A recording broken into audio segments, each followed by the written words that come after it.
Good morning বন্ধুরা, তোমার সকলের স্বাগত আরতি ডেইলি ব্লগে। এসে গেছি নতুন ব্লগ নিয়ে। তো দেখতেই পাচ্ছ এখানে আমি স্নান টান করে একদম পুজো করবো বলে রেডি হয়ে গেছি। আর ফুলগুলো কি সুন্দর দেখতে লাগছে, দেখছি গোলাপি জবা। আমি গেছিলাম পাশের বাড়িতে এমনি একটু গল্প করার জন্য গেছিলাম। তো দেখছি ওদের প্রচুর পরিমাণে উঠানো ধরে আছে ফুল। আগে যেতাম, এখন চারিদিকে অনেক ফুল পাই বলে ওদের বাড়ি যাওয়া হয় না। যখন চারিদিকে ফুল ছিল না তখন ওদের বাড়ি থেকে ফুল আনতাম। শীতকালটার সময় ওদের বাড়িতেই যায় ফুল আনতে। ওদের অনেকগুলো গাছ থাকে আর নানা রকম ফুল লাগানো থাকে। তো এই জবা ফুলটা আমার দারুণ লাগছে, দেখতে পাচ্ছ দারুণ কালারটা, মিষ্টি কালার। দেখি এটা লাগাবো আমি টবের মধ্যে। এটা ডাল একটাই বর্ষার সময়। তো চলো, এখানে গোলাপ গাছে বেশ দুটো ফুল ফুটেছে গোলাপের। তো সেগুলো আমি কাঁচি দিয়ে একটু ডগটা ফুলটা তুলে নিয়েছি আর কাঁচি দিয়ে সেখানটা কেটে দিচ্ছি যেখানটা ফুলটা হয়েছিল। তাহলে কি হবে, ওটা তোমার সুন্দরভাবে মানে আবার নতুন করে ডগা বেরোবে। তো এখানে দেখো আমার পুজো টুজো হয়ে চলে এসেছি রান্নাঘরে এসে রান্না শুরু করে দিয়েছি। তো এখানে এনেছে যে কুরকুরে ছাতু, এইগুলো এখন আমি একটুখানি পরিষ্কার করে নেব। ছাদে এসেছি আমি পুঁই পাতা নেব বলে। তো যে ছাতুগুলো তোমরা দেখলে, ওই ছাতুগুলো পুঁই পাতা দিয়ে আগের দিন করেছিল, খুব ভালো হয়েছিল খেতে। তাই ভাবলাম যে ছাদে থেকে নিয়ে নিই। কর্তাকে তো বলা হয়, তখন তো জানতাম না ছাতু নেবো বলে। তো যখন পেলাম হাতের কাছে, এই জন্য আমি দুটো পুঁই ডাঁটা যত্ন সহকারে গ্রিলে তুলেছি। যখন তখন ইচ্ছা মতো ব্যবহার করতে পারবো, নিতে পারবো। দাঁড়া, ডালি এনেছি একটা, আমি ডালিতে রাখি।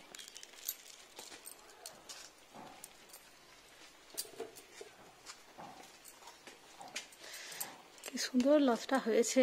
আবার বৃষ্টি, ছাতাটা আনলাম না নিচ থেকে, ভাবলাম বৃষ্টি তখন পড়েনি, এখন আবার বৃষ্টি পড়ছে। নিজের গাছের জিনিসের মজাই আলাদা। চলো দেখি, বাইরের দিক থেকে দেখি। এই কটা হয়েছে। ওরে বাবা, বৃষ্টিতে তো আমি ভিজছি, সেই সাথে আমার ফোনও ভিজছে। বাবা, বেশি লাগবে না, কয়েকটা হলেই হয়ে যাবে। এই দেখো অনেকগুলো পাতা হয়ে গেছে। আর ছোট্ট ছোট্ট সামনে যে ডগাগুলো ছিল সেগুলো কেটে নিয়েছি। ডগাগুলো কুচি কুচি করে দিয়ে দিলাম। সেবারেও এই যে দাগিয়ে পাতাগুলো বাদ দিয়ে দেবো, বাকি সব ভালো ভালো পাতাগুলোই নেব। চলো চট করে কেটে নিয়ে, অনেক বেলা হয়ে গেছে। এইদিকে তো ভাত বসিয়ে দিয়েছি আমি। শুধু হাতে করে পরিষ্কার করলে ভালো মতো পরিষ্কার হচ্ছিল না। ওই জন্য আমি যেটা করে আদা একটু গ্রেট করে নিই চা করার সময়, সেটাই করে আমি একটু হালকা হাতে ঘষে নিচ্ছি। বেশি জোরে ঘষলে আবার ছাতুর মানে খোসা ছেড়িয়ে ভেতরের যে অংশটা সেটা পর্যন্ত চলে যাচ্ছে। ওই জন্য হালকা হাতে ঘষে নিচ্ছি। একটুখানি সময় লাগবে ঠিকই, একটা একটা করে করতে, জায়গাটা তো ছোটো, তাহলেও বেশ সুন্দর করে পরিষ্কার হয়ে যাচ্ছে। আর যারা দিয়েছে তারা পরিষ্কার করে মাটি পরিষ্কার করে দিয়েছে অবশ্যই, কিন্তু তবুও একটু ভালো করে না পরিষ্কার করলে অল্প অল্প নোংরা লেগেই আছে।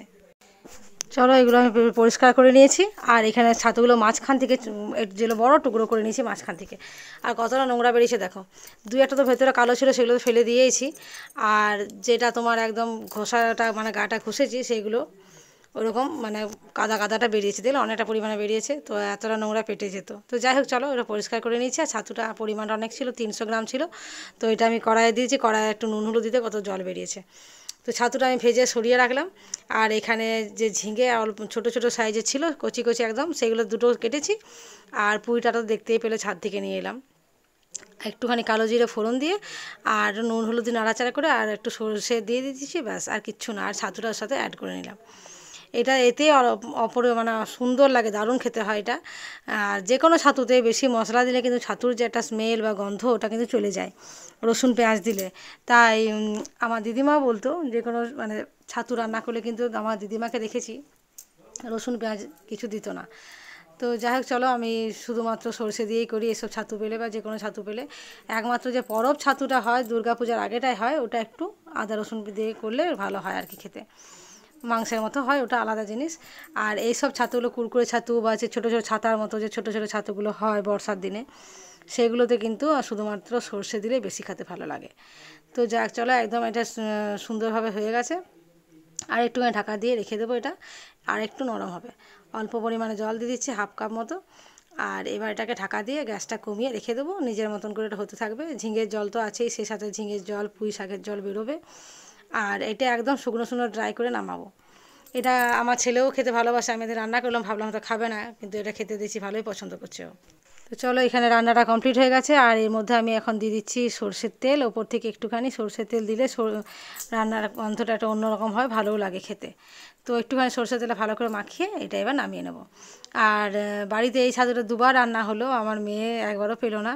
তো যাই হোক, ভাবছি সামনে একবার যাব, তো ভাবছি যে একটুখানি রেখে দেবো ফ্রিজে, যাবার কথা আছে, যদি যাওয়াটা হয় তাহলে নিয়ে যাব, যদি যাওয়া না হয় তাহলে তো ওটা আমাদেরই কাজে লেগে যাবে, তো সেটা বড় কথা নয়। তো ওটা ভাবছি যে ওর জন্য নিয়ে চলে যাব, কারণ মনটা খারাপ লাগছে, মেয়েটা তো পায় না খেতে, বাইরে থাকে, আর এনে বাড়িতে দুবার হলো, ও দুবারই ছিল না। চলো এখানে আমি দুধের সর নিয়েছি, আর যে ঘি করলা ছোট্ট ছোট্ট হয়, ঘি করলাগুলো দুধের সর দিয়ে আমরা মেখে খাই, অবশ্যই এটা ভালো লাগে। আমি শ্বশুর বাড়িতে এসে এই পদ্ধতিতেই করতে দেখেছি, আমার মা একটু রান্না করতো, তরকারি করতো এগুলো, আর আমি এটা ঠিক রান্নাটা জানি না, বড়দিকে ফোন করলে হয়তো বলে দিত যে এভাবে কর এভাবে কর। তো আমি দেখলাম এটা শর্টকাট হবে, একটু সেদ্ধ করে নিয়েছি আর দুধের সর দিয়ে মেখে নেবো, মানে এখানে দেখে এভাবেই খাই। আর আগে আমি পছন্দ করতাম না, আমার একটা অন্যরকম গন্ধ লাগতো, এখন খেয়ে খেয়ে আমারও অভ্যাস হয়ে গেছে, আমারও ভালোই লাগছে। তো ঠিকই আছে, অল্প পরিমাণে করলাম, ছেলে তো মুখেও নেবে না, আমি আর কর্তা দুজন মিলে এটা খাবো আজকে।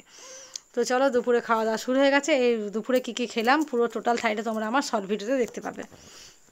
চলো খাওয়া দাওয়া করে একটুখানি রেস্ট নিয়ে এখন বিকেল 4:30 বাজে, আমাদের নতুন দোকানে অল্প অল্প কাজ তো চলছেই, আগের ব্লগেও তোমরা দেখেছো, তো সেরকমই কাজ এখানে চলছে রীতিমতো। তো মিস্ত্রি 2 রকমের মিস্ত্রি লেগেছে, তো আমাকে কর্তা বললো একটু এসে কাজগুলো দেখে দাও, তো একটু বুঝেও যাও।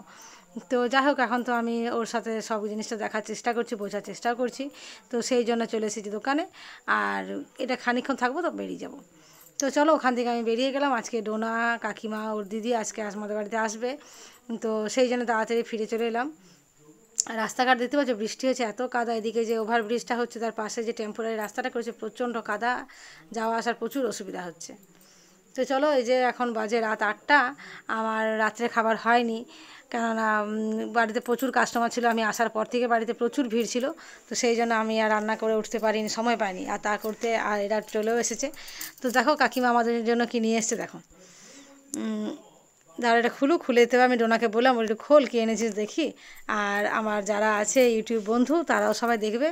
এটা হচ্ছে একটা পিঠে সুজি দিয়ে তৈরি করেছে, খেতে কিন্তু সত্যি খুবই সুন্দর হয়েছে, দারুণ খেতে। আর একটা কী ভুল হয়েছে আমার, ওদেরকে অফার করে নিয়ে যে খাওয়া মিলে ওরা এনেছে, তাই ওদেরকে দিইনি আর কি, আমি খেয়েছি বা বাকিটা রেখে দিয়েছিলাম। তো চলো এখন কাকিমাদেরকে দেবো, চা করেছি, আর সেই সাথে কাকিমারা বললো লাল চাই খাবে, ডোনা খাবে দুধ চা, আমিও খাবো দুধ চা, আর বাকি সবাই লাল চা আর চানাচুর চপ মুড়ি, এই হচ্ছে টিফিন।